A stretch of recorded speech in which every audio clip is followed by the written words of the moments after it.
నమస్తే బ్రదర్, ఎలా ఉన్నారు?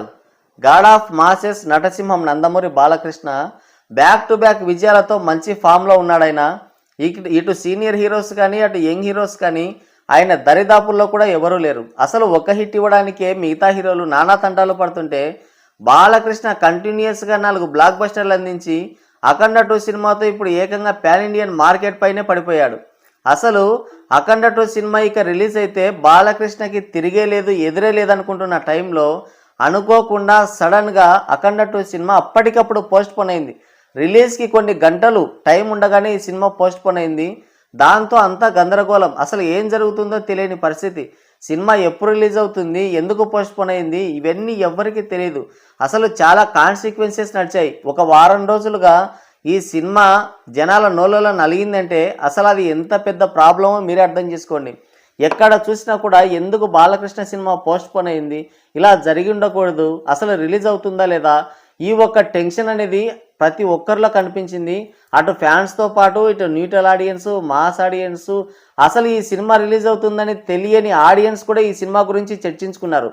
అంతలా ఇది జనాల నోళ్ళలో నానింది. అయితే ఈ సినిమా పోస్ట్ పోన్ అయింది కదా అంటే సినిమాలు పోస్ట్ పోన్ అవ్వడం అన్నది కామన్, కానీ రిలీజ్కి 1 గంట 2 గంటల టైం ఉండగా ఈ సినిమా వాయిదా పడింది. అటువంటి పరిస్థితుల్లో ఈ సినిమా మళ్ళీ రిలీజ్కి వస్తే ఏంటి పరిస్థితి అని అటు నిర్మాతలు, ఇటు డిస్ట్రిబ్యూటర్లు, ఎగ్జిబిటర్లు ఆందోళన చెందారు. ఫ్యాన్స్ బాధ అయితే వర్ణనాతీతం. ఖచ్చితంగా ఈ సినిమాతో బొక్క పడేలా ఉంది అనుకున్నారు. బట్ 6 రోజులు తిరగకుండానే మళ్ళీ సినిమా రిలీజ్కి వచ్చింది.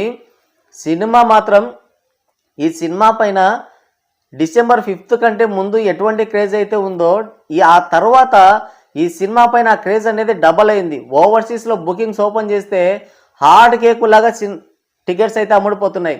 అసలు వాళ్ళు డిసెంబర్ 5th సినిమా రిలీజ్ చేయలేదని వేరే ఇంగ్లీష్ సినిమాలు అయితే వేసుకున్నారు. ఈ సినిమా పోస్ట్ పోన్ అయిన తర్వాత మళ్ళీ ఈ సినిమాని ఆడించాలంటే ఎన్నో కండిషన్లు పెట్టాలని చూశారు. బట్ ఈ సినిమా పైన ఉన్నటువంటి క్రేజ్ అండ్ హైప్ని దృష్టిలో పెట్టుకొని ఇక వాళ్ళు కూడా ఏం పీకలేకపోయారు. సినిమాకి థియేటర్లు కూడా ఇవ్వలేరేమో, అంటే సినిమాకి థియేటర్లు దొరకవేమో అనుకున్నారు. బట్ డిసెంబర్ 5th 700 నుంచి 1000 థియేటర్ల వరకు అయితే ప్లాన్ చేశారు. బట్ ఇప్పుడు 300-400 థియేటర్లు దక్కుతాయో లేదనుకుంటున్న పరిస్థితుల్లో ఈ సినిమాకి తెగే టికెట్లను చూసి అప్పటికప్పుడు షోలు పెంచుకుంటూ పోయారు. ఇప్పుడు చూసుకుంటే 700 దాటింది స్క్రీన్స్ మొత్తం. అసలు గంటలోనే $125,000 కలెక్ట్ చేసి ఫాస్టెస్ట్ బుకింగ్ జరుపుకున్న సినిమాగా ఆల్ టైమ్ రికార్డ్ పెట్టింది సినిమా. పుష్ప ఇప్పటి వరకు పుష్ప అయితే ఆల్ టైమ్ రికార్డుగా ఉండేది. ఆ రికార్డ్ని బీట్ చేసి మరీ బాలకృష్ణ ముందంజలో ఉన్నాడు. చూస్తుంటే ఇదేదో పెద్ద రికార్డులే లేపేసేలా ఉంది. ఖచ్చితంగా ఇప్పుడున్నటువంటి బజ్కి ఈ సినిమాకి పాజిటివ్ టాక్ పడిందంటే మాత్రం ఖచ్చితంగా బీభత్సమే. మళ్ళీ ఒక సమరసింహారెడ్డి, నరసింహనాయుడు ఆ టైంని మనకు గుర్తు చేసినా కూడా ఆశ్చర్యపోవాల్సిన అవసరం లేదు. ఇటు తెలుగు రాష్ట్రాల్లో అయితే ప్రీమియర్స్కి 600 టికెట్ పెట్టినా కూడా టికెట్ ముక్క మిగలలేదు, అన్ని సోల్డ్ అయిపోతున్నాయి. ఇప్పుడు నైజాంలో కూడా నిన్న నైట్ అయితే బుకింగ్స్ అయితే ఓపెన్ చేశారంట. అక్కడ కూడా ఆల్ టైమ్ రికార్డు బుకింగ్స్లో మాత్రం. మొత్తానికైతే ఇటు తెలుగు రాష్ట్రాల్లో అటు ఓవర్సీస్లో దుమారం చేస్తుంది సినిమా మాత్రం. కొంచెం ఇప్పుడు ఇటు చూసుకుంటే కర్ణాటకలో, ఇటు తమిళనాడులో కొంచెం ఇబ్బందిగా ఉంది. అయితే హిందీలో మాత్రం నార్మల్గానే ఉంది. ఎందుకంటే హిందీ ఆడియన్స్ ఎప్పుడు కూడా డే 1 సినిమాకి ఎప్పుడు రారు, టాక్ వచ్చిన తర్వాతనే వాళ్ళంతా థియేటర్స్కి కదులుతారు. అందుకని ఈ సినిమాకి టాక్ అనేది చాలా ఇంపార్టెంట్. సినిమాకి పాజిటివ్ టాక్ వచ్చిందంటే, సినిమా బాగుందంటే ఖచ్చితంగా హిందీ నుంచి ఒక 200 నుంచి 300 కోట్ల గ్రాస్ కలెక్షన్స్ అయితే రాబట్టే అవకాశం ఉంది. ఆ సంఖ్య ఇంకా పెరిగినా కూడా ఆశ్చర్యపోవాల్సిన అవసరం లేదు. ప్రస్తుతానికైతే ఓవర్సీస్లో తెలుగు రాష్ట్రాల్లో మాత్రం ఆల్ టైమ్ బుకింగ్స్ అయితే నడుస్తున్నాయి. గంటకి 18 నుంచి 20,000 టికెట్లు అయితే సోల్డ్ అవుతున్నాయి. ఇదైతే అన్ఎక్స్పెక్టెడ్, ఎవ్వరూ కూడా ఎక్స్పెక్ట్ చేయలేదు. అది కూడా రిలీజ్కి 1 గంట ముందు వాయిదా పడిన సినిమాకి ఈ రేంజ్లో ఎక్స్పెక్టేషన్స్ పెరిగాయంటే, ఈ రేంజ్లో టికెట్ బుక్ అవుతున్నాయంటే ఎవ్వడు కూడా చాలామంది అసలు ఇది కళా నిజమా అని ఆశ్చర్యపోతున్నారు. ఆ రేంజ్లో టికెట్ బుకింగ్స్ అయితే జరుగుతున్నాయి. అయితే ఈ సినిమా అనుకోకుండా వాయిదా పడి మళ్ళీ రిలీజ్కి వచ్చింది. పాపం వాళ్ళకి ప్రమోషన్లు చేయడానికి కానీ కనీసం ఆ జీవో తెచ్చుకోవడానికి కూడా వాళ్ళకి టైం లేదు. అంత టైట్ సిచ్యువేషన్ వచ్చింది వాళ్ళకి. అయినప్పటికీ కూడా ఈ సినిమా పైన క్రేజ్ అనేది ఎక్కడా తగ్గలేదు. అయితే ఇక వాళ్ళు ఏమీ చేయలేక ఒక టీజర్ అయితే రిలీజ్ చేశారు. టీజర్ చూశాను, నేను లేటుగా చూశానులే. టీజర్ మాత్రం ఇంకా అదిరిపోయిందని చెప్పాలి. చచ్చినోడు కూడా లేచి వస్తాడేమో అనిపించింది. అసలు అక్కడ ఒక సీన్ ఉంది, ఇలా విలన్ని ఇట్లా పట్టుకొని ఇలా దిష్టి తీసే సీన్ ఏదైతే ఉందో, నరదృష్టి పరదృష్టి నష్టి అని ఏదో ఒక డైలాగ్ చెప్పాడు బాలకృష్ణ. ఈ సినిమాకి వచ్చిన దిష్టి మొత్తం తీసేసినట్టుగా ఉంది. అసలు నేను అది చూసిన తర్వాత ఒక్క నిమిషం షాక్ అయిపోయాను. ఎలా రా బాబు ఇది అని నాకు కూడా కొంచెం ఓవర్ అనిపించింది. కానీ ఒక్కటి మాత్రం నిజం, థియేటర్లో మాత్రం ఈ సీన్కి పూనకాలే. థియేటర్లు అయితే ఊగిపోతాయి ఖచ్చితంగా. ఇంకా ఈలలు కేకలు మనం తట్టుకోలేం, ఖచ్చితంగా చెవుల్లో దూది పెట్టుకొని పోవాల్సిందే ఆ టైంకి మాత్రం. ఆ రేంజ్లో అయితే థియేటర్లో పేలుతుంది సినిమా మాత్రం. అసలు టెంకాయతో కానీ లేదంటే గుమ్మడికాయతో కానీ దిష్టి తీస్తారు. అసలు సినిమా అంటేనే ఒక లాజిక్ లెస్, అంటే సినిమాలో ఎప్పటికి కూడా మనం లాజిక్ వెతకూడదు.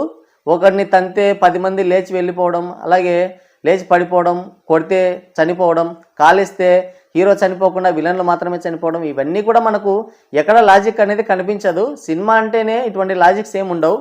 బట్ ఇది మాత్రం కొంచెం ఓవర్ అనిపించింది. అయినప్పటికీ కూడా ఇలాంటి సీన్స్ లేకుంటే అది బాలయ్య సినిమా ఎలా అవుతుంది? అసలు మీకు ఇంకో విషయం ఏంటంటే, బోయపాటికి ఇలాంటి థాట్స్ ఎలా వస్తాయో నాకు ఎంత ఆలోచించినా అర్థం కావట్లేదు. అసలు ఆ థాట్ రావడమే ఒక వండర్ అనుకుంటే, దాన్ని సినిమాలో ఎంత పర్ఫెక్ట్గా డిజైన్ చేశాడంటే మైండ్ బ్లోయింగ్.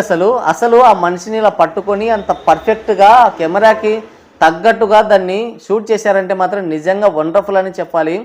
ఇంకొకటి ఏంటంటే, కాషాయాన్ని ధరించిన ఆ దేశాన్ని చూడు, త్రిశూలం పట్టుకున్న ఆ దేవుణ్ణి చూడు అని ఒక డైలాగ్ ఉంది.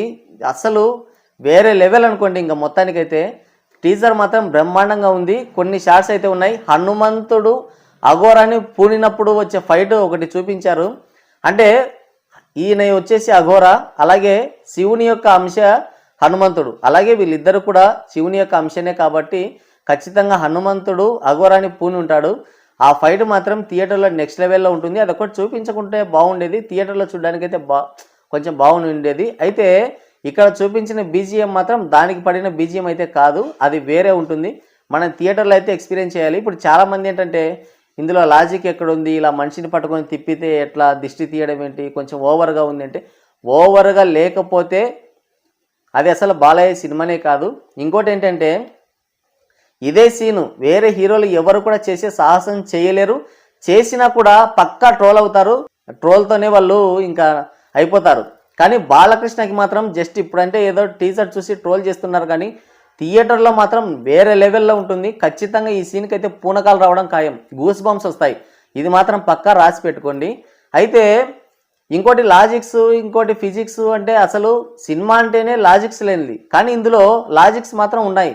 మీరు సరిగ్గా అబ్జర్వ్ చేసుకుంటే అఘోరాకి కొన్ని శక్తులు ఉంటాయి. ఆ శక్తుల వలన ఆయన పంచభూతాలని సైతం తన ఆధీనంలో ఉంచుకోగలడు, దిష్టి తీయగలడు, ఇంకా ఏమైనా చేయగలడు, త్రిశూలం తిప్పుకోగలడు, కొడితే 10-20 మంది లేచి వెళ్ళిపోగలరు. ఇందులో లాజిక్ ఉంది. అంటే ఆయన కూడా ఒక సూపర్ హీరోతో సమానం. ఇలాంటి సిల్లీ లాజిక్స్ అన్ని పక్కన పెట్టేసి టికెట్ బుక్ చేసుకొని సైలెంట్గా సినిమాకి వెళ్ళిపోండి. అసలు లాజిక్స్ ఎలా ఉన్నాయి, లాజిక్స్ ఉన్నాయా, ఫిజిక్స్ ఉందా, ఇది కాదు మనకు కావాల్సింది. మనం థియేటర్లోకి వెళ్ళిన తర్వాత మొదటి నుంచి లాస్ట్ వరకు, సినిమా అయిపోయే వరకు మనల్ని సీట్ ఎడ్జ్లో కూర్చోబెట్టారా లేదా, అది మాత్రమే మనకు కావాలి. అవి పుష్కలంగా ఉన్నాయి ఈ సినిమాలో. అటు డెవోషనల్ టచ్ ఇచ్చారు, మాస్ కమర్షియల్ టచ్ ఇచ్చారు, ఎమోషనల్గా ఉంది, అన్నీ ఉన్నాయి సినిమాలో కావాల్సినవన్నీ. క్లాస్, మాస్, ఫ్యాంటసీ, అన్ని వర్గాల ఆడియన్స్ అందరూ చూడదగ్గ సినిమా ఇది. ఇక ఏమాత్రం లేట్ చేయకుండా టికెట్స్ అయితే బుక్ చేసుకోండి. నాకైతే టీజర్ మాత్రం వేరే లెవెల్లో, టీజర్ అయితే బ్రహ్మాండంగా నచ్చింది. మరి మీ టీజర్ మీకు ఎలా అనిపించింది? మీరు ఎన్ని గంటల షోకి సినిమాకి వెళ్తున్నారు? కింద కామెంట్ చేయండి.